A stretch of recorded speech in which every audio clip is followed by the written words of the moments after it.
on miscommunication and language. This evening it's Lauren and Talibé Camille, who I will introduce in a moment.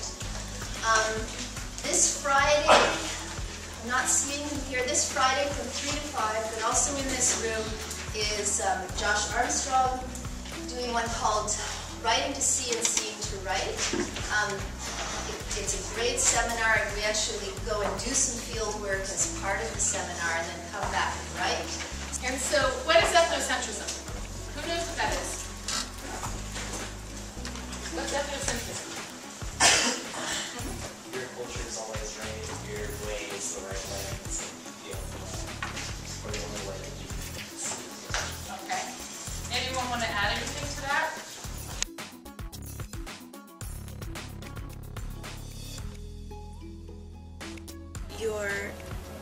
You're asked to interact with it, engage with it, and make connections.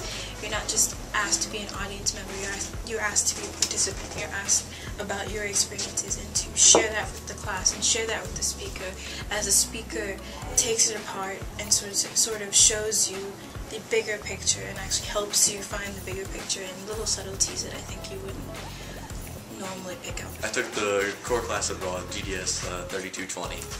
Which was a pretty cool class. It's basically journal driven, and you will read or watch or listen to some piece of information and then reflect on it for a couple days and then look at your environment and write a 1 to 2 page response on how that new information has influenced what you see.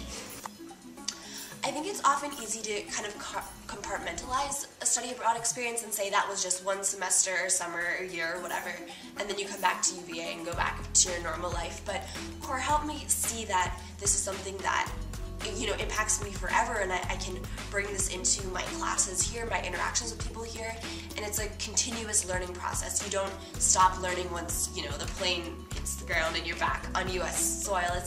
You will be reevaluating things about your own culture based on other cultures, and it's a continuous process.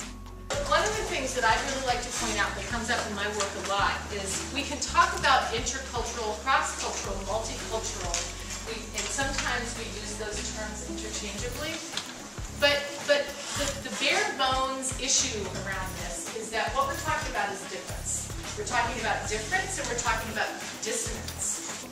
Coming from the East School, CORE really enriched, really rounded me out as a person.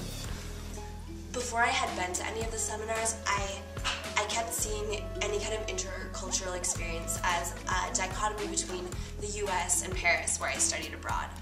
And going to CORE helped me see that an intercultural experience was more than that, more than just 2 places. You.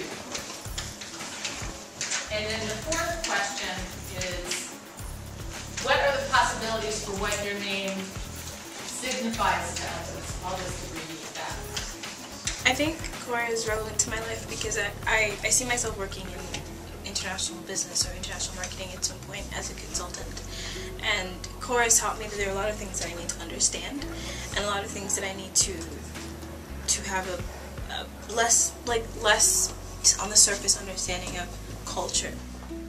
The core class really helped me to see and be cognizant of different things that were going on around me, culturally, ethically, morally, that otherwise I probably would have just passed over, not noticed whatsoever.